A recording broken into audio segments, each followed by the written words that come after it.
प्रदेश में विधानसभा चुनाव में कम ही वक्त बचा है। ऐसे में सभी राजनीतिक दल चुनावी तैयारियों में जुटे हैं। समाजवादी पार्टी और बीजेपी के बाद अब कांग्रेस भी संगठन को नई धार देने में जुट गई। चुनाव से पहले बड़ा बदलाव करने की तैयारी की जा रही है, क्योंकि प्रदेश में और मजबूती के साथ पार्टी चुनावी दंगल में उतरे, उसके लिए कोई रिस्क लेना नहीं चाहती, जिसको देखते हुए उत्तर प्रदेश कांग्रेस में जल्द ही बड़ा संगठनात्मक फेरबदल देखने को मिल सकता है। कई जिलों और शहरों के अध्यक्षों की कुर्सी खतरे में है। जो पदाधिकारी एक्टिव नहीं है, उनकी छुट्टी तय मानी जा रही है। यूपी कांग्रेस में जल्द ही प्रदेश कार्यकारिणी का गठन होगा। नई टीम देखने को मिलेगी। कई जिलों और शहरों के अध्यक्षों पर गाज गिर सकती है, उन्हें बदला जा सकता है, क्योंकि आलाकमान ने सख्त निर्देश दिए हैं कि संगठन को मजबूत किया जाए, जिसका मतलब है कि चुनावी डगर पर चल रही कांग्रेस कोई जोखिम नहीं उठाना चाहती। जिन जिला अध्यक्षों और शहर अध्यक्षों का प्रदर्शन कमजोर रहा है, उनका रिपोर्ट कार्ड तैयार किया जाएगा, जिसकी कमान नवनियुक्त सह प्रभारियों को दे दी गई है।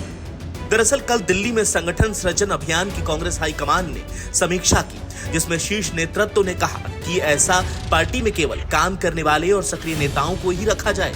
इसके बाद क्या था, कांग्रेस नेतृत्व ने बिना देरी किए नए सह प्रभारियों को अलग अलग जोन की जिम्मेदारी सौंप दी।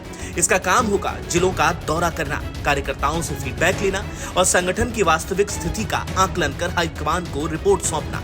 इसी रिपोर्ट के आधार पर संगठन में बड़े बदलाव किए जाएंगे। जो जिलों और शहरों के अध्यक्ष एक्टिव नहीं हैं, उनको हटा दिया जाएगा। मतलब कांग्रेस अब नए चेहरों पर दांव खेलना चाह रही है जो एक्टिव है।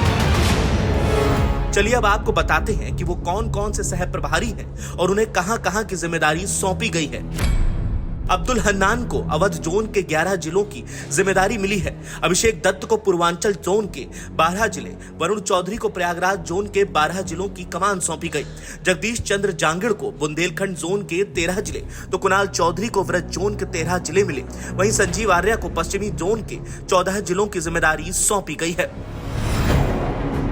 दरअसल कांग्रेस चाहती है कि चुनावी साल से पहले हर जिले में सक्रिय और जुझारू टीम तैयार हो, जिससे बूथ स्तर तक संगठन को मजबूत किया जा सके, क्योंकि पिछले कई चुनावों में कांग्रेस का सबसे कमजोर पक्ष उसका संगठन माना गया है। कई जिलों में पार्टी की सक्रियता बेहद सीमित रही, जिसका असर चुनावी नतीजों पर भी साफ दिखा। अब हाईकमान उसी कमजोरी को ताकत में बदलने की कोशिशें कर रहा है, क्योंकि अब यूपी कांग्रेस में होने वाली ये बदलाव सिर्फ चेहरों की अदला बदली नहीं, बल्कि 2027 के चुनावी रोडमैप की बुनियाद माने जा रही है। सवाल यही है कि क्या ये संगठनात्मक बदलाव यूपी में कांग्रेस को 2027 की लड़ाई में नई ताकत दे पाएगी? जो कांग्रेस सोच रही है, क्या वैसा हो पाएगा? बहरहाल ये चुनावी परिणाम से ही पता चलेगा कि कांग्रेस की रणनीति कितनी काम आई। Bureau report, News leader.